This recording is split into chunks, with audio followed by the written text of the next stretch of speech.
Welcome to Janvita Creations. Friends, ಇವತ್ತು ಸ್ಯಾರಿ ಬಂದು ಈ ರೀತಿದೆ. ಡಾರ್ಕ್ ಬ್ಲೂ ಕಲರು ಮತ್ತು ಪಿಂಕು, ರೆಡ್ಡು ಮತ್ತು ಪರ್ಪಲ್ ಕಲರು ಈ ರೀತಿ ಕಾಂಬಿನೇಷನ್ ಇದೆ ಫ್ರೆಂಡ್ಸ್. ತುಂಬಾ ಚೆನ್ನಾಗಿದೆ ಸ್ಯಾರಿ. ಇದು ಬಾರ್ಡರು ಮತ್ತು ಬಾಡಿ ಪೂರ್ತಿ ಈ ರೀತಿ ರೆಡ್ ಕಲರ್ ಕಾಂಬಿನೇಷನ್ ಇದೆ. ಮತ್ತು ಪಲ್ಲು ಬಂದು ಈ ರೀತಿ ಇದೆ, ಡಾರ್ಕ್ ಬ್ಲೂ ಕಲರು. ಇದು ಪಲ್ಲು ಫ್ರೆಂಡ್ಸ್. ಇದಕ್ಕೆ ತುಂಬಾ ಈಸಿಯಾಗಿರೋ ಒಂದೇ ಸ್ಟೆಪ್ಪಲ್ಲಿ ಹಾಕುವಂಥ ಬ್ರೈಡಲ್ ಡಿಸೈನ್ ಹಾಕಿ ತೋರಿಸ್ತೀನಿ. ನಾನು ಸ್ಯಾರಿನ ರೈಟ್ ಸೈಡ್ಗೆ ಇಟ್ಕೊಂಡು ಸ್ಯಾರಿ ಕುಚ್ಚನ್ನ ಹಾಕ್ತೀನಿ. ತುಂಬ ಜನ ಕೇಳ್ತಿರ್ತಾರೆ ಯಾವ ಸೈಡ್ ಇಟ್ಕೊಳ್ತೀರಾ ಅಂತ. ರೈಟ್ ಸೈಡಿಂದನೇ ಹಾಕ್ಕೊಳ್ತಿರೋದು. ಇದಕ್ಕೆ ನಾನು 6 ಎಳೆ ದಾರನ ತೆಗೆದು ಈ ರೀತಿ ನಾಟ್ ಹಾಕೊಂಡಿದ್ದೀನಿ. ನಿಡಲ್ ನಂಬರ್ 10 ತೊಗೊಂಡಿದ್ದೀನಿ, 11 ಆದರೂ ನಡೆಯುತ್ತೆ. ಮತ್ತು ಇದಕ್ಕೆ ರೌಂಡ್ ಶೇಪ್ ಇರೋ ಗೋಲ್ಡ್ ಬೀಡ್ಗಳನ್ನ ತಗೊಂಡಿದ್ದೀನಿ. ಫ್ಲವರ್ ಬೀಡ್ ಇದು ರೌಂಡ್ ಶೇಪ್ ಇದೆ. ಮತ್ತು ಇನ್ನೊಂದು ಬೀಡ್ನು ಕೂಡ ತಗೊಂಡಿದ್ದೀನಿ, ಇದು ಕೂಡ ರೌಂಡ್ ಶೇಪ್ ಇದೆ. 3mm ಸ್ವಲ್ಪ ದೊಡ್ಡ ಸೈಜು ಅಷ್ಟೇ. ಫ್ರೆಂಡ್ಸ್, ನೀವೇನಾದರೂ ಸಬ್ಸ್ಕ್ರೈಬ್ ಮಾಡ್ದೇ ನೋಡ್ತಿದ್ರೆ ಪ್ಲೀಸ್ ನಮ್ಮ ಚಾನಲ್ನ ಸಬ್ಸ್ಕ್ರೈಬ್ ಮಾಡಿ. ಹಾಗೆ ನೀವು ಫೇಸ್ಬುಕ್ಕಲ್ಲಿ ಏನಾದರೂ ವಾಚ್ ಮಾಡ್ತಿದ್ರೆ ಫೇಸ್ಬುಕ್ ಪೇಜ ಫಾಲೋ ಮಾಡಿ. ನಿಡೆಲ್ಲ ಈ ರೀತಿ ಸ್ಯಾರಿಗೆ ಚುಚ್ಚಿ ದಾರನ ತಂದು ಲಾಕ್ ಮಾಡ್ಕೊಳ್ತೀನಿ. ಈ ರೀತಿ ಲಾಕ್ ಮಾಡ್ಕೊಳ್ಬೇಕು ಫ್ರೆಂಡ್ಸ್. ನಾವು ಇದನ್ನು ಸಿಂಗಲ್ ಕ್ರೋಶ ಅಂತಲೂ ಕೂಡ ಕರಿತೀವಿ, ಲಾಕ್ ಅಂತಲೂ ಕೂಡ ಕರಿತೀವಿ. ಮತ್ತೊಂದು ಸಲ ಲಾಕ್ ಮಾಡ್ಕೊಳ್ತೀನಿ ಫ್ರೆಂಡ್ಸ್. ಸೆಕ್ಯೂರ್ ಆಗಿರುತ್ತೆ ಅಂತ ಅಷ್ಟೇ. ಬೇಕಿದ್ರೆ ಒಂದು ಸಲನೂ ಕೂಡ ಲಾಕ್ ಮಾಡ್ಕೊಳ್ಬೋದು. ಪಕ್ಕದಲ್ಲಿ ಇನ್ನೊಂದು ಸಲ ಲಾಕ್ ಮಾಡ್ಕೊಳ್ತೀನಿ. ನಿಡಲ್ ಮೇಲೆ 2 ಲೂಪ್ ಇರುತ್ತಲ್ವ, ಒಟ್ಟಿಗೆ ಸೇರಿಸಿ ಎಳ್ಕೊಂಡಾಗ ಈ ರೀತಿ ಒಂದು ಸಿಂಗಲ್ ಕ್ರೋಶ ರೀತಿ ಕ್ರಿಯೇಟ್ ಆಗುತ್ತೆ. ನಾನಿವಾಗ ಒಂದು ಬೀಡನ್ನ ಹಾಕ್ಕೊಳ್ತೀನಿ. ಸ್ವಲ್ಪ ದಾರನ ಮೇಲೆತ್ತಿ ಒಂದು ಬೀಡನ್ನ ಹಾಕ್ಕೊಳ್ತೀನಿ. ನೀವು ಇದಕ್ಕಿಂತ ಸ್ಮಾಲ್ ಸೈಜ್ ಬೀಡ್ನೂ ಕೂಡ ತಗೊಳ್ಬೋದು, ಅಥವಾ ದೊಡ್ಡ ಸೈಜ್ ಬೀಡ್ನೂ ಕೂಡ ತಗೊಳ್ಬೋದು, ಅದು ನಿಮ್ಮ ಇಷ್ಟ ಆಗಿರುತ್ತೆ. ಈ ರೀತಿ ಗೋಲ್ಡ್ ಬೀಡು ಸ್ವಲ್ಪ 3mm ದೊಡ್ಡ ಸೈಜು ಬೀಡನ್ನ ಲಾಕ್ ಮಾಡ್ಕೊಳ್ಬೇಕು. ಲಾಕ್ ಆದಮೇಲೆ ಅದನ್ನು ಸ್ಟ್ರೈಟಾಗಿ ಇಟ್ಕೊಂಡು ಎಲ್ಲಿಗೆ ಬರುತ್ತೋ ಅಲ್ಲಿಗೆ ನೀಟಾಗಿ ನೋಡಿಕೊಂಡು ಲಾಕ್ ಮಾಡ್ಕೊಳ್ಳಿ. ಈ ರೀತಿ ಲಾಕ್ ಮಾಡ್ಕೊಳ್ಬೇಕು. ಈ ರೀತಿ ಲಾಕ್ ಆದಮೇಲೆ ನಾನಿವಾಗ 3 ಚೈನ್ನ ಹಾಕ್ಕೊಳ್ತೀನಿ. 1 2 3 ಚೈನ್ನ ಹಾಕಿ ಅದನ್ನು ಸ್ಟ್ರೈಟಾಗಿ ಇಟ್ಕೊಂಡು ಎಲ್ಲಿಗೆ ಬರುತ್ತೋ ಅಲ್ಲಿಗೆ ನೀಟಾಗಿ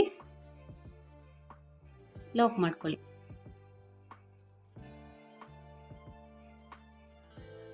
ಈ ರೀತಿ ಲಾಕ್ ಮಾಡ್ಕೊಳ್ಬೇಕು. ಲಾಕ್ ಆದಮೇಲೆ ಸ್ವಲ್ಪ ದಾರನ ಮೇಲೆತ್ತಿ ಮತ್ತೊಂದು ಬೀಡನ್ನ ಹಾಕ್ಕೊಳ್ತೀನಿ ಫ್ರೆಂಡ್ಸ್. ನಾನು ಆವಾಗಲೇ ತೋರಿಸಿದ್ನಲ್ಲ ಫ್ಲವರ್ ಬೀಡು, ರೌಂಡ್ ಶೇಪ್ಗೆ ಅದು ಕೂಡ ಅದನ್ನು ಇನ್ಸರ್ಟ್ ಮಾಡ್ಕೊಳ್ತೀನಿ. ನೀಡಲ್ಗೆ ಈ ರೀತಿ ಬೀಡನ್ನ ಹಾಕ್ಕೊಂಡು ನಂತರ ಅದನ್ನು ಥ್ರೆಡ್ ಒಳಗಡೆ ಹಾಕ್ಕೊಳ್ಬೇಕು. ಥ್ರೆಡ್ ಒಳಗಡೆ ಹಾಕಿ ಬೀಡ್ ಲಾಕ್ ಮಾಡಿ ಅದು ಎಲ್ಲಿಗೆ ಬರುತ್ತೆ ಅಲ್ಲಿಗೆ ನೀಟಾಗಿ ಇಟ್ಕೊಂಡು ಬಟ್ಟೆಗೆ ಲಾಕ್ ಮಾಡ್ಕೊಳ್ಬೇಕು ಫ್ರೆಂಡ್ಸ್. ತುಂಬಾ ಈಸಿ ಇದೆ ಡಿಸೈನು, ಆದಷ್ಟು ಬೇಗನೆ ಹಾಕ್ಕೊಳ್ತಾ ಹೋಗ್ಬೋದು. ಈ ರೀತಿ ನಾನು ಬೀಡ್ ಲಾಕ್ ಮಾಡ್ಕೊಂಡಿದ್ದೀನಿ. ನಾನಿವಾಗ 5 ಚೈನನ್ನು ಹಾಕ್ಕೊಳ್ತೀನಿ. 1 2 3 4 ನೋಡ್ಕೊಳ್ಳಿ ಫ್ರೆಂಡ್ಸ್, ನಿಮಗೆ ಬೀಡ್ ಮೇಲೆ ಈ ಚೈನ್ ಡಿಪೆಂಡ್ ಆಗಿರುತ್ತೆ. ನಾನಿಲ್ಲಿ 5 ಚೈನ್ ಹಾಕಿದ್ದೀನಿ. ಬೀಡು ಸ್ವಲ್ಪ ಸಣ್ಣ ಸೈಜ್ ಇರೋದ್ರಿಂದ 5 ಚೈನ್ ಹಾಕಿ ಬಟ್ಟೆನ ಸ್ವಲ್ಪ ಲೆಫ್ಟ್ ಸೈಡ್ಗೆ ತಿರುಗಿಸ್ಕೊಳ್ಬೇಕು. ಲೆಫ್ಟ್ ಸೈಡ್ಗೆ ತಿರುಗಿಸ್ಕೊಂಡು ಈ ಬೀಡ್ ಲಾಕ್ ಮಾಡೋದಕ್ಕಿಂತ ಮುಂಚೆ ಲಾಕ್ ಇರುತ್ತಲ್ವ 3 ಚೈನ್ ಲಾಕು, ಅಲ್ಲಿ ಈ 5 ಚೈನ ಲಾಕ್ ಮಾಡಬೇಕು. ಈ ರೀತಿ ಲಾಕ್ ಮಾಡಿ ಮತ್ತೆ ನಾನು 3 ಚೈನ್ನ ಹಾಕ್ಕೊಳ್ತೀನಿ. 1 2 3 ಚೈನ ಹಾಕಿ ಅದು ಕೂಡ ಲಾಕ್ ಇರೋ ಕಡೆನೇ ಲಾಕ್ ಮಾಡ್ಕೊಳ್ಬೇಕು. ಲಾಕ್ ಇರೋ ಕಡೆ ಲಾಕ್ ಮಾಡಿ ಬಟ್ಟೆನ ಸೀದಾ ಮಾಡ್ಕೊಳ್ಬೇಕು. ಈ ರೀತಿ ಕಾಣಿಸುತ್ತೆ. ಬಟ್ಟೆನ ಸೀದಾ ಮಾಡಿಕೊಂಡ್ರೆ ನೋಡ್ತಿರ್ಬೋದು, ಇಲ್ಲಿ 2 ಕಂಬಗಳ ರೀತಿ ಕಾಣ್ತಿದೆಯಲ್ವ. ಇವಾಗ ನಾನು 3 ಚೈನ್ನ ಹಾಕ್ಕೊಳ್ತೀನಿ. 1 2 3 ಚೈನ ಹಾಕಿ ನಾವೇನು ಬ್ಯಾಕ್ ಸೈಡಿಂದ 3 ಚೈನ್ ಹಾಕಿ ಲಾಕ್ ಮಾಡಿದ್ವಲ್ಲ ಅದ್ರ ಒಳಗಡೆ ನೀಡಲ್ನ ಹಾಕಿ ಒಂದು ಪಿಕಾಟ್ನ ಮಾಡ್ಕೊಳ್ತೀನಿ. ಈ ರೀತಿ ಲಾಕ್ ಮಾಡ್ಕೊಳ್ಬೇಕು. ಒಂದು ಸ್ಮಾಲ್ ಪಿಕಾಟ್ ಆಯಿತು. ಮತ್ತೆ ನಿಡಲ್ ಮೇಲೆ ಒಂದು ಸಲ ದಾರನ ಸುತ್ಕೊಳ್ತೀನಿ. ನಾವೇನು 5 ಚೈನ್ ಹಾಕಿದ್ವಲ್ಲ ಅದರೊಳಗಡೆ ನಿಡಲ್ನ ಹಾಕಿ ದಾರನ ಮೇಲೆ ತಂದು 2ರಿಂದ 1 ಮಾಡ್ಕೊಳ್ತೀನಿ. ಮತ್ತೆ 2ರಿಂದ 1 ಮಾಡ್ಕೊಳ್ತೀನಿ. ಒಂದು ಡಬಲ್ ಕ್ರೋಶೆ ಕಂಬ ಆಯಿತು. ಇವಾಗ 3 ಚೈನ್ 1 2 3 ಚೈನ ಹಾಕಿ ಅದೇ ಕಂಬದೊಳಗಡೆ ಇದನ್ನು ಲಾಕ್ ಮಾಡಬೇಕು. ಅದೇ ಕಂಬದ ಒಳಗಡೆ ಇದನ್ನು ಲಾಕ್ ಮಾಡಬೇಕು. 2 ಪಿಕಾಟ್ ಆಗಿದೆ. ಇದೇ ರೀತಿ ನಾನು ಒಟ್ಟು 4 ಪಿಕಾಟ್ಗಳನ್ನ ಮಾಡ್ಕೊಳ್ತೀನಿ. ನಿಡಲ್ ಮೇಲೆ ಒಂದ್ಸಲ ದಾರನ ಸುತ್ಕೊಳ್ಬೇಕು. ಆ 5 ಚೈನ್ ಒಳಗಡೆ ಹೋಗಿ ನಿಡಲಿಂದ ದಾರನ ಮೇಲೆ ತಂದು 2ರಿಂದ 1 ಮಾಡಿ, ಮತ್ತೆ 2ರಿಂದ 1 ಮಾಡಿ 3 ಚೈನ್, ಮತ್ತು ಅದೇ ಕಂಬದೊಳಗಡೆ ಏನು ಡಬಲ್ ಕ್ರೋಶೆ ಕಂಬನ ಮಾಡಿದ್ವಲ್ಲ ಅದ್ರ ಒಳಗಡೆನೆ ಒಂದು ಲಾಕ್ ಮಾಡ್ಕೊಳ್ಬೇಕು. ಈ ರೀತಿ ಲಾಕ್ ಮಾಡ್ಕೊಂಡಾಗ ಅಲ್ಲೊಂದು ಪಿಕಾಟ್ ಕ್ರಿಯೇಟ್ ಆಗುತ್ತೆ. ಇದೇ ರೀತಿ ನಾನು ಒಟ್ಟು 4 ಪಿಕಾಟ್ಗಳನ್ನ ಮಾಡ್ಕೊಳ್ತೀನಿ. ಅಂದರೆ ಸ್ಟಾರ್ಟಿಂಗಲ್ಲಿ ಮಾತ್ರ 4 ಪಿಕಾಟು, 3 ಪಿಕಾಟ್ ಆಗಿದೆ. ಮತ್ತೊಂದು ಪಿಕಾಟ್ನ ನಾವಿಲ್ಲಿ ಮಾಡ್ಕೊಳ್ಬೇಕು. ನಿಡಲ್ ಮೇಲೆ ಒಂದ್ಸಲ ದಾರನ ಸುತ್ಕೊಂಡು 5 ಚೈನ್ ಒಳಗಡೆ ಹೋಗಿ 2ರಿಂದ 1 2ರಿಂದ 1 ಮಾಡಿ 3 ಚೈನ್ನ ಹಾಕಿ ಅದೇ ಕಂಬದೊಳಗಡೆ ಈ 3 ಚೈನ್ನ ಲಾಕ್ ಮಾಡ್ಕೊಳ್ಬೇಕು. ಈ ರೀತಿ ಲಾಕ್ ಮಾಡ್ಕೊಳ್ಬೇಕು. ಕಂಬದೊಳಗಡೆ ನಿಡಲ್ನ ಹಾಕಿ ಲಾಕ್ ಮಾಡ್ಕೊಳ್ಬೇಕು. ಫ್ರೆಂಡ್ಸ್, ಇಲ್ಲಿ 4 ಪಿಕಾಟ್ಗಳಾಗಿದೆ ನೋಡ್ತಿರ್ಬೋದು. ಈ ರೀತಿ 4 ಪಿಕಾಟ್ ಆದಮೇಲೆ 2 ಚೈನ್ನ ಹಾಕ್ಕೊಳ್ತೀನಿ. 1 2 2 ಅಥವಾ 3 ಚೈನು ಕೂಡ ಹಾಕ್ಕೊಳ್ಬೋದು. ಮತ್ತೆ ನಿಡಲ್ ಮೇಲೆ ದಾರನ ಸುತ್ಕೊಳ್ತೀನಿ. ಸೇಮ್ ಪ್ಲೇಸಿಗೆ ಹೋಗಿ ದಾರನ ತಂದು 2ರಿಂದ 1 ಮಾಡ್ತೀನಿ. ಮತ್ತೆ 2 ಲೂಪ್ ಇರುತ್ತೆ ನಿಡಲ್ ಮೇಲೆ, ಅದರಿಂದನೂ ಕೂಡ 1 ಮಾಡ್ಕೊಳ್ತೀನಿ. ಮತ್ತೆ 3 ಚೈನ್, ಮತ್ತೆ ಅದೇ ಕಂಬದೊಳಗಡೆ ಲಾಕ್. 1 ಪಿಕಾಟ್ ಆಯಿತು. ಅಂದರೆ 2 ಚೈನ್ ಆದಮೇಲೆ ಕೂಡ ನಾವು 4 ಪಿಕಾಟ್ ಕಂಬಗಳನ್ನ ಮಾಡ್ಕೊಳ್ಬೇಕಾಗುತ್ತೆ. 4 ಪಿಕಾಟ್ ಕಂಬ ಆದಮೇಲೆ 2 ಚೈನ್ನ ಹಾಕಬೇಕು, ಮತ್ತು 4 ಪಿಕಾಟ್ ಕಂಬಗಳನ್ನ ಮಾಡ್ಕೊಳ್ಬೇಕು. ಒಟ್ಟು 8 ಪಿಕಾಟ್ಗಳನ್ನ ಮಾಡ್ಕೊಳ್ಬೇಕು. ನಾವೇನು 2 ಚೈನ್ ಹಾಕ್ತೀವಲ್ಲ ಫ್ರೆಂಡ್ಸ್, ಅಲ್ಲಿ ಕುಚ್ಚು ಕಟ್ಕೊಳ್ಳೋದಕ್ಕೆ ಅಲ್ಲಿ ನಾನು 2 ಚೈನ್ ಬಿಟ್ಟಿದ್ದೀನಿ. ನೀವು ಬೇಕಿದ್ರೆ ಅಲ್ಲಿ 2 ಚೈನ್ ಸಾಕಾಗಲ್ಲ ಅನ್ನೋರು 3 ಚೈನು ಕೂಡ ಹಾಕ್ಕೊಳ್ಬೋದು. ಈ ರೀತಿ 2 ಚೈನ್ ಆದಮೇಲೆ ನಾನು ಒಟ್ಟು 4 ಪಿಕಾಟ್ಗಳನ್ನ ಮಾಡ್ಕೊಳ್ತೀನಿ. ಫ್ರೆಂಡ್ಸ್, ಇಲ್ಲಿ ನೋಡ್ತಿರ್ಬೋದು ಒಟ್ಟು 8 ಪಿಕಾಟ್ಗಳನ್ನ ಮಾಡ್ಕೊಂಡಿದ್ದೀನಿ. ತುಂಬಾ ಚೆನ್ನಾಗಿ ಬಂದಿದೆ ಡಿಸೈನು. ಈ ರೀತಿ ನಾವು 2 ಚೈನ್ ಹಾಕಿರ್ತೀವಲ್ಲ ಅಲ್ಲಿ ಕುಚ್ಚನ್ನು ಕೂಡ ಆಡ್ ಮಾಡ್ಕೊಳ್ಳೋದಲ್ಲಿ. ನೀವು ಅಲ್ಲಿ ಬೇಡ ಅನ್ನೋದಾದರೆ ಈ ಪಕ್ಕದಲ್ಲೇ ನಾವೇನು ಲಾಕ್ ಆದಮೇಲೆ ಒಂದು 4 ಚೈನ್ ಗ್ಯಾಪ್ ಕೊಟ್ಟು ಅಲ್ಲೂ ಕೂಡ ಕುಚ್ಚನ್ನು ಕಟ್ಕೊಳ್ಬೋದು. ನಾನಿಲ್ಲಿ ಆರ್ಚ್ ಒಳಗಡೆನೇ ಕುಚ್ಚು ಬರೋ ಹಾಗೆ ಮಾಡ್ಕೊಂಡಿದ್ದೀನಿ. ಅದು ಎಲ್ಲಿಗೆ ಬರುತ್ತೋ ಅಲ್ಲಿಗೆ ನೀಟಾಗಿ ಲಾಕ್ ಮಾಡಿ ಒಂದು ಬೀಡನ್ನ ಇನ್ಸೆಟ್ ಮಾಡ್ಕೊಳ್ತೀನಿ. ಸ್ವಲ್ಪ ದಾರನ ಮೇಲೆತ್ತಿ ಒಂದು ರೌಂಡ್ ಶೇಪ್ ಬೀಡನ್ನ ನಾನಿಲ್ಲಿ ಗೋಲ್ಡ್ ಬೀಡನ್ನ ಹಾಕ್ಕೊಳ್ತೀನಿ.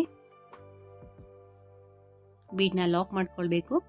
ಲಾಕ್ ಆದಮೇಲೆ ಅದು ಎಲ್ಲಿಗೆ ಬರುತ್ತೋ ಅಲ್ಲಿಗೆ ನೀಟಾಗಿ ಇಟ್ಕೊಂಡು ಲಾಕ್ ಮಾಡ್ಕೊಳ್ಳಿ. ಜಾಸ್ತಿ ಎಳ್ದು ಲಾಕ್ ಮಾಡೋಕ್ಕೆ ಹೋಗ್ಬೇಡಿ, ರಿಂಕಲ್ಸ್ ಬರುತ್ತೆ. ಈ ರೀತಿ ಲಾಕ್ ಆದಮೇಲೆ ಮತ್ತೆ 3 ಚೈನ್ನ ಹಾಕ್ಕೊಳ್ಬೇಕು. ನೋಡ್ತಿರ್ಬೋದು ಫ್ರೆಂಡ್ಸ್, ತುಂಬಾ ಚೆನ್ನಾಗಿ ಕಾಣಿಸುತ್ತೆ. ಮತ್ತೆ 3 ಚೈನ್ 1 2 3 ಚೈನ್ನ ಹಾಕಿ ಅದು ಕೂಡ ಸ್ಟ್ರೈಟಾಗಿ ಇಟ್ಕೊಳ್ಳಿ. ಎಲ್ಲಿಗೆ ಬರುತ್ತೆ ಅಲ್ಲಿಗೆ ನೋಡಿಕೊಂಡು ಲಾಕ್ ಮಾಡ್ಕೊಳ್ಳಿ. ನಾನಿಲ್ಲಿ ಸ್ವಲ್ಪ ಲೂಸಾಗಿ ಹಾಕಿದ್ದೀನಿ, ಬಿಚ್ಚಿ ಮತ್ತೆ ಹಾಕ್ಕೊಳ್ತೀನಿ ಫ್ರೆಂಡ್ಸ್. ಈ ರೀತಿ ಜಾಸ್ತಿ ಎಳೆದು ಹಾಕೋಕ್ಕೆ ಹೋಗಬೇಡಿ. ಅದು ನೀಟಾಗಿ ಎಲ್ಲಿಗೆ ಫಾರ್ಮ್ ಆಗುತ್ತೆ ಅಲ್ಲಿಗೆ ಲಾಕ್ ಮಾಡ್ಕೊಳ್ಳಿ. ನೀವಿಲ್ಲಿ ರೌಂಡ್ ಶೇಪ್ ಬೀಡ್ ಬೇಡ ಅನ್ನೋರು ಫ್ಲವರ್ ಬೀಡ್ನು ಕೂಡ ಹಾಕ್ಕೊಳ್ಬೋದು ಈ ಡಿಸೈನ್ಗೆ. ಅದು ಕೂಡ ತುಂಬಾ ಚೆನ್ನಾಗಿ ಕಾಣಿಸುತ್ತೆ. ನಾನಿಲ್ಲಿ ರೌಂಡ್ ಶೇಪ್ ಇರೋ ಬೀಡು ಮೇಲೆ ಫ್ಲವರ್ ಬೀಡ್ ಥರ ಇದೆ ಅಂತ ಹಾಕ್ಕೊಳ್ತೀನಿ. ಬೀಡ್ ಲಾಕ್ ಮಾಡಬೇಕು. ಬೀಡ್ ಲಾಕ್, ಬಟ್ಟೆಗೆ ಲಾಕ್, ಈ ರೀತಿ ಲಾಕ್ ಮಾಡಬೇಕು. ಲಾಕ್ ಆದಮೇಲೆ 5 ಚೈನ್ 1 2 3 4 5 ಚೈನನ್ನು ಹಾಕಿ ಅದನ್ನು ಸ್ವಲ್ಪ ಬಟ್ಟೆನ ಲೆಫ್ಟ್ ಸೈಡ್ಗೆ ತಿರುಗಿಸ್ಕೊಳ್ಬೇಕು. ಜಾಸ್ತಿ ಏನು ತಿರುಗಿಸ್ಕೊಳ್ಳೋದು ಬೇಕಿಲ್ಲ, ಸ್ವಲ್ಪ ಟರ್ನ್ ಮಾಡಿಕೊಂಡು ಅದನ್ನು ಲಾಕ್ ಇರೋ ಕಡೆ ಲಾಕ್ ಮಾಡ್ಕೊಳ್ಬೇಕು. ಮತ್ತು 3 ಚೈನ್ನ ಹಾಕ್ಕೊಳ್ಬೇಕು. 1 2 3 ಚೈನ್ನ ಹಾಕಿ ಅದು ಕೂಡ ಲಾಕ್ ಇರೋ ಕಡೆನೇ ಲಾಕ್ ಮಾಡ್ಕೊಳ್ಳಿ. ಲಾಕ್ ಆದಮೇಲೆ ಬಟ್ಟೆನ ಸೀದಾ ಮಾಡ್ಕೊಳ್ಬೇಕು. ಸೀದಾ ಮಾಡ್ಕೊಂಡಾಗ ಈ ರೀತಿ ಕಾಣಿಸುತ್ತೆ. ಮತ್ತೆ 3 ಚೈನ್, ಮತ್ತು ಅದೇ ಕಂಬದೊಳಗಡೆ ಏನು 3 ಚೈನ್ ಹಾಕಿ ಬ್ಯಾಕ್ ಸೈಡಿಂದ ಲಾಕ್ ಮಾಡ್ಕೊಂಡ್ವಲ್ಲ ಅಲ್ಲಿ ಲಾಕ್. ಈ ರೀತಿ ಲಾಕ್ ಮಾಡಿದಾಗ ಒಂದು ಪಿಕಾಟ್ ಆಗುತ್ತೆ. ಇಲ್ಲೂ ಕೂಡ ನಾನು ಒಟ್ಟು 4 ಪಿಕಾಟ್ಗಳನ್ನ ಮಾಡ್ಕೊಳ್ತೀನಿ. ಡಬಲ್ ಕ್ರೋಶೆ ಕಂಬನ ಮಾಡಿ 3 ಚೈನ್ನ ಹಾಕಿ ಅದೇ ಕಂಬದೊಳಗಡೆ ಇದನ್ನು ಲಾಕ್ ಮಾಡ್ಕೊಳ್ತೀನಿ. 2 ಪಿಕಾಟ್ ಆಯಿತು. ಮತ್ತೆರಡು ಪಿಕಾಟ್ನ ಮಾಡ್ಕೊಳ್ಬೇಕು. ಫ್ರೆಂಡ್ಸ್, ಇಲ್ಲಿ ಸ್ವಲ್ಪ ಆರ್ಚ್ ದೊಡ್ಡದು ಬೇಕು ಅನ್ನೋರು ನೀವಿಲ್ಲಿ ತ್ರಿಬಲ್ ಕ್ರೋಶೆ ಕಂಬನ ಮಾಡಿ ಪಿಕಾಟ್ನ ಮಾಡಿಕೊಂಡ್ರೆ ಇನ್ನೂ ಸ್ವಲ್ಪ ದೊಡ್ಡ ಆರ್ಚ್ ಬರುತ್ತೆ. ನಾನಿಲ್ಲಿ ಆರ್ಚಿಗೆ ಕುಚ್ಚು ಕಟ್ಟೋದ್ರಿಂದ ಸ್ವಲ್ಪ ಈ ರೀತಿ ಮಾಡಿಕೊಂಡ್ರೆ ತುಂಬಾ ಚೆನ್ನಾಗಿ ಕಾಣಿಸುತ್ತೆ. ಈ ರೀತಿ ನಾನು ಒಟ್ಟು 4 ಪಿಕಾಟ್ನ ಮಾಡ್ಕೊಳ್ತೀನಿ. 4 ಪಿಕಾಟ್ ಆದಮೇಲೆ 1 2 ಅಥವಾ 3 ಚೈನ್ನ ಹಾಕ್ಕೊಳ್ಬೇಕು. ನಾನು 2 ಚೈನ್ನ ಹಾಕ್ಕೊಳ್ತಿದ್ದೀನಲ್ವ, ಸ್ಟಾರ್ಟಿಂಗು 2 ಚೈನ್ನೇ ಹಾಕ್ಕೊಳ್ತೀನಿ. ಮತ್ತೆ ನಿಡಲ್ ಮೇಲೆ ದಾರನ ಸುತ್ತಕೊಂಡು 5 ಚೈನ್ ಗ್ಯಾಪ್ ಒಳಗಡೆ ಹೋಗಿ ದಾರನ ತಂದು ಒಂದು ಡಬಲ್ ಕ್ರೋಶೆ ಕಂಬನ ಮಾಡಿ 3 ಚೈನ್ನ ಹಾಕಿ ಅದೇ ಕಂಬದೊಳಗಡೆ ಇದನ್ನು ಲಾಕ್ ಮಾಡ್ತೀನಿ. ನಾವು 2 ಚೈನ್ ಆದಮೇಲೂ ಕೂಡ 4 ಪಿಕಾಟ್ನ ಮಾಡ್ಕೊಳ್ಬೇಕು. ಒಟ್ಟು 8 ಪಿಕಾಟ್ಗಳನ್ನ ಫ್ರೆಂಡ್ಸ್ ಇಲ್ಲಿ ಮಾಡ್ಕೊಳ್ಬೇಕು. ನೋಡ್ತಿರ್ಬೋದು 8 ಪಿಕಾಟ್ ಆಗಿದೆ. ಅದು ನೀಟಾಗಿ ಎಲ್ಲಿಗೆ ಫಾರ್ಮ್ ಆಗುತ್ತೆ ಅಲ್ಲಿಗೆ ನಾನು ಲಾಕ್ ಮಾಡ್ಕೊಳ್ತೀನಿ. ಮತ್ತೊಂದು ಬೀಡನ್ನ ಇನ್ಸರ್ಟ್ ಮಾಡ್ಕೊಳ್ತೀನಿ. ಬೀಡನ್ನ ನಾವು ಥ್ರೆಡ್ಡಿಗೆ ಹಾಕಿ ಲಾಕ್ ಮಾಡ್ಕೊಳ್ಬೇಕಾಗುತ್ತೆ. ನಂತರ ಪಟ್ಟೆಗೆ ಲಾಕ್.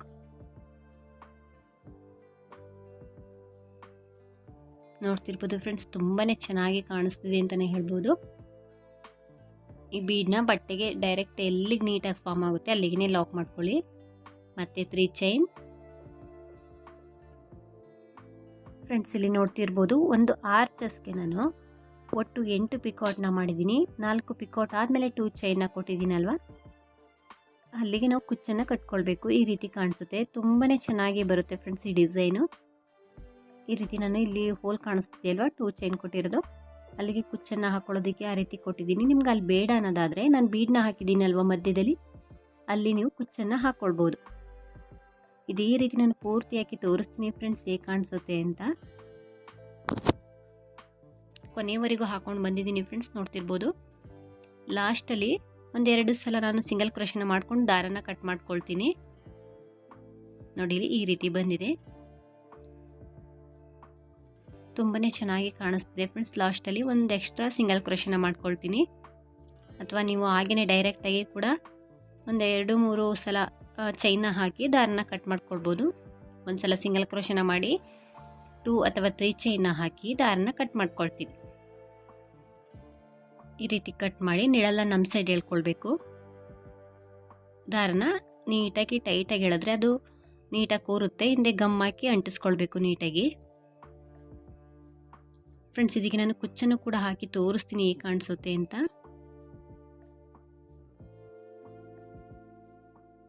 ನೋಡ್ತಿರ್ಬೋದು, ಇಲ್ಲಿ ನಾವೇನು 2 ಚೈನ್ನ ಕೊಟ್ಟಿದ್ದೀವಲ್ಲ ಫ್ರೆಂಡ್ಸ್, ಅಲ್ಲಿ ನಿಮಗೆ ಕುಚ್ಚು ಕಟ್ಟೋದಕ್ಕೆ ಸ್ವಲ್ಪ ಜಾಗ ಸಾಕಾಗಲ್ಲ ಅನ್ನೋದಾದರೆ 3 ಚೈನು ಕೂಡ ಹಾಕ್ಕೊಳ್ಬೋದು. ಫ್ರೆಂಡ್ಸ್, ಇಲ್ಲಿ ನೋಡ್ತಿರ್ಬೋದು ನಾನು ಕುಚ್ಚನ್ನು ಕೂಡ ಹಾಕಿದ್ದೀನಿ. ಒಂದಕ್ಕೆ 1-2 ಕುಚ್ಚನ್ನು ಕೂಡ ನಿಮಗೆ ಹಾಕಿ ತೋರಿಸ್ತಿದ್ದೀನಿ. ಈ ರೀತಿ ನಾನು 200 ಎಳೆ ದಾರನ ತೆಕ್ಕೊಂಡಿದ್ದೀನಿ. ಸ್ವಲ್ಪ ಶಾರ್ಪ್ ಮಾಡ್ಕೊಂಡಿದ್ದೀನಿ ತುದಿಯ. ಈ ರೀತಿ ನಾವೇನು 2 ಚೈನ್ ಹಾಕಿದ್ದೀವಲ್ಲ ಅಲ್ಲಿ ಈ ಥ್ರೆಡ್ಡನ್ನು ಹಾಕಿ ಈ ರೀತಿ ಮೇಲ್ಗಡೆ ಎಳ್ಕೊಳ್ತೀನಿ. ಈ ರೀತಿ ಎಳ್ಕೊಳ್ಬೇಕು ಫ್ರೆಂಡ್ಸ್. ನಾನು ಒಂದೇ ಸಲ ಸ್ಯಾರಿಗೆ ಪೂರ್ತಿ ಆಗೋ ಹಾಗೆ ಥ್ರೆಡ್ಡನ್ನು ತಗೊಂಡಿದ್ದೀನಿ. ಈ ರೀತಿ ಇಟ್ಕೊಂಡು ನೋಡ್ಕೊಳ್ಳಿ, ಅದು ಎಷ್ಟು ಬೇಕು ನಿಮಗೆ, ಸ್ವಲ್ಪ ಉದ್ದ ಬೇಕು ಅಥವಾ ಚಿಕ್ಕದಾಗಿರಬೇಕು ನೋಡಿಕೊಂಡು ಈ ಥ್ರೆಡ್ಡನ್ನು ಕಟ್ ಮಾಡ್ಕೊಳ್ಬೇಕು ಫ್ರೆಂಡ್ಸ್. ಇಲ್ಲಿ ನಾನು ಹಾಗೇ ಕೈಲಿ ಕಟ್ತಿದ್ದೀನಿ. ನೀವು ಈ ರೀತಿ ಅಭ್ಯಾಸ ಇಲ್ಲ ಅನ್ನೋದಾದರೆ ನಿಡಲ್ಗೆ ಹಾಕ್ಕೊಂಡು ಮಾಮೂಲಿ ಕಟ್ಕೊಳ್ತೀವಲ್ಲ ಥ್ರೆಡ್ಡನ್ನು, ಆ ರೀತಿನೂ ಕೂಡ ಹಾಕ್ಕೊಳ್ಬೋದು. ಈ ರೀತಿ ಥ್ರೆಡ್ ಹಾಕ್ಕೊಂಡು ನಾನು ಒಂದು 4-5 ಸಲ ಈ ರೀತಿ ಸುತ್ತಕೊಳ್ಬೇಕು, ಟೈಟಾಗಿ ಸುತ್ತಕೊಳ್ಬೇಕು.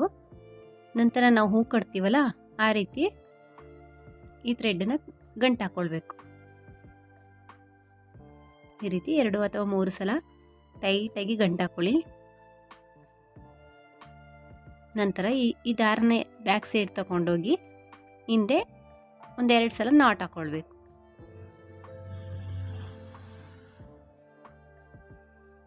ಈ ರೀತಿ 1-2-3 ಸಲ ನಾಟ್ ಹಾಕ್ಕೊಂಡ್ರೆ ಅದು ಟೈಟಾಗಿ ಕೂರುತ್ತೆ. ಯಾವುದೇ ಕಾರಣಕ್ಕದು ಉಗುಚ್ಕೊಳ್ಳಲ್ಲ. ತುಂಬ ಈಸಿಯಾಗಿ ಇದನ್ನು ಹಾಕ್ಕೊಳ್ಬೋದು ಫ್ರೆಂಡ್ಸ್.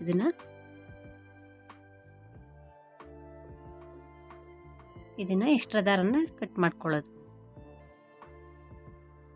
ಇವಾಗ ನಾವು ಆ ಕುಚ್ಚು ಒಂದೇ ಲೆವೆಲ್ ಬರೋ ಹಾಗೆ ನೀಟಾಗಿ ಥ್ರೆಡ್ಡನ್ನು ಕಟ್ ಮಾಡ್ಕೊಳ್ಬೇಕು. ಮತ್ತು ನೆಕ್ಸ್ಟ್ ಹಾರ್ಚಲ್ಲಿ ಈ ರೀತಿ ಥ್ರೆಡ್ನ ಹಾಕಿ ಮತ್ತೊಂದು ಕುಚ್ಚನ್ನು ಕೂಡ ಹಾಕ್ತಿದ್ದೀನಿ. ಫ್ರೆಂಡ್ಸ್, ಇದಕ್ಕಿಂತ ಸ್ವಲ್ಪ ದೊಡ್ಡ ಸೈಜ್ದು ನಮಗೆ ಕುಚ್ಚಬೇಕು ಅನ್ನೋದಂದರೆ ಒಂದು 250 ಎಳೆ 300 ಎಳೆ ದಾರನೂ ಕೂಡ ಇಲ್ಲಿ ಕುಚ್ಚನ್ನು ಕಟ್ಕೊಳ್ಬೋದು.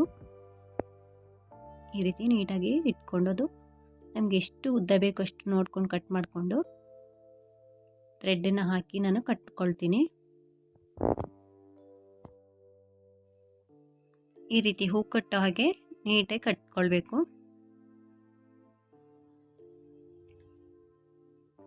ಈ ಮುಂದೆ ಇರೋ ದಾರನ ಹಿಂದೆ ತಗೊಂಡೋಗಿ ಅದನ್ನು ಒಂದು 2 ಸಲ ನಾಟ್ ಹಾಕ್ಕೊಳ್ಬೇಕು. ಬ್ಯಾಕ್ ಸೈಡ್ ದಾರನ ತಂದು ಈ ರೀತಿ ಒಂದು 2 ಅಥವಾ 3 ಸಲ ಟೈಟಾಗಿ ಗಂಟು ಹಾಕ್ಕೊಳ್ಬೇಕು. ಈ ಎಕ್ಸ್ಟ್ರಾ ದಾರನ ನೀಟಾಗಿ ಕಟ್ ಮಾಡಿ ಕುಚ್ಚನ್ನು ಕೂಡ ನೀಟಾಗಿ ಕಟ್ ಮಾಡ್ಕೊಳ್ಬೇಕು. ಫ್ರೆಂಡ್ಸ್, ಇಲ್ಲಿ ನೋಡ್ತಿರ್ಬೋದು ತುಂಬಾ ಚೆನ್ನಾಗಿ ಕಾಣಿಸುತ್ತೆ. ಇದೇ ರೀತಿ ನಾನು ಪೂರ್ತಿ ಕುಚ್ಚಾಕಿ ತೋರಿಸ್ತೀನಿ ಫ್ರೆಂಡ್ಸ್ ಹೇಗೆ ಕಾಣಿಸುತ್ತೆ ಅಂತ. ಫ್ರೆಂಡ್ಸ್, ಇಲ್ಲಿ ನೋಡ್ತಿರ್ಬೋದು ನಾನು ಸ್ಯಾರಿ ಪೂರ್ತಿ ಕುಚ್ಚನ್ನು ಕೂಡ ಹಾಕಿದ್ದೀನಿ. ತುಂಬಾ ಬ್ರೈಡಲ್ ಡಿಸೈನ್ ಅಂತಲೇ ಹೇಳ್ಬೋದು. ತುಂಬಾ ಗ್ರ್ಯಾಂಡಾಗೂ ಕೂಡ ಕಾಣಿಸ್ತಿದೆ. ನಾನಿಲ್ಲಿ 200 ಎಳೆ ದಾರನ ಕುಚ್ಚನ್ನು ಕೂಡ ಹಾಕಿದ್ದೀನಿ. ಫ್ರೆಂಡ್ಸ್, ಇಲ್ಲಿ ನೀವು ಸ್ಟೋನ್ ಚೈನ್ ಅಥವಾ ಬಾಲ್ ಚೈನು ಕೂಡ ಸ್ಟಿಚ್ ಮಾಡ್ಕೊಳ್ಬೋದು.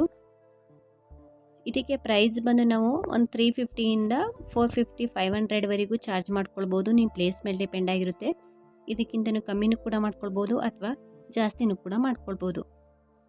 ಒಂದು ಬ್ಯೂಟಿಫುಲ್ ಡಿಸೈನ್ ಅಂತಲೇ ಹೇಳ್ಬೋದು ಫ್ರೆಂಡ್ಸ್. ಇದು ನೋಡ್ತಿರ್ಬೋದು ಈ ರೀತಿ ಕಾಣಿಸ್ತಿದೆ. ಫ್ರೆಂಡ್ಸ್, ನೀವೇನಾದರೂ ಸಬ್ಸ್ಕ್ರೈಬ್ ಮಾಡ್ದೇ ನೋಡ್ತೀರಿ ಪ್ಲೀಸ್ ನಮ್ಮ ಚಾನಲ್ನ ಸಬ್ಸ್ಕ್ರೈಬ್ ಮಾಡಿ ಸಪೋರ್ಟ್ ಮಾಡಿ. ಹಾಗೆಯೇ ಫೇಸ್ಬುಕ್ಕಲ್ಲಿ ಏನಾದರೂ ವಾಚ್ ಮಾಡ್ತಿದ್ರೆ ಫೇಸ್ಬುಕ್ ಪೇಜ ಫಾಲೋ ಮಾಡಿ. ಈ ವಿಡಿಯೋ ಇಷ್ಟ ಆದರೆ ಕಮೆಂಟ್ ಮೂಲಕ ನಿಮ್ಮ ಅನಿಸಿಕೆಗಳನ್ನ ತಿಳಿಸ್ಬೋದು ಫ್ರೆಂಡ್ಸ್. ಹಾಗೆಯೇ ವಿಡಿಯೋ ಇಷ್ಟ ಆದರೆ ಲೈಕ್ ಮಾಡಿ, ಹಾಗೆಯೇ ಶೇರ್ ಮಾಡಿ ಫ್ರೆಂಡ್ಸ್. ನೀವು ಕೂಡ ಒಂದು ಸಲ ಟ್ರೈ ಮಾಡಿ, ತುಂಬಾ ಚೆನ್ನಾಗಿ ಬರುತ್ತೆ design. Thank you for watching. Thank you.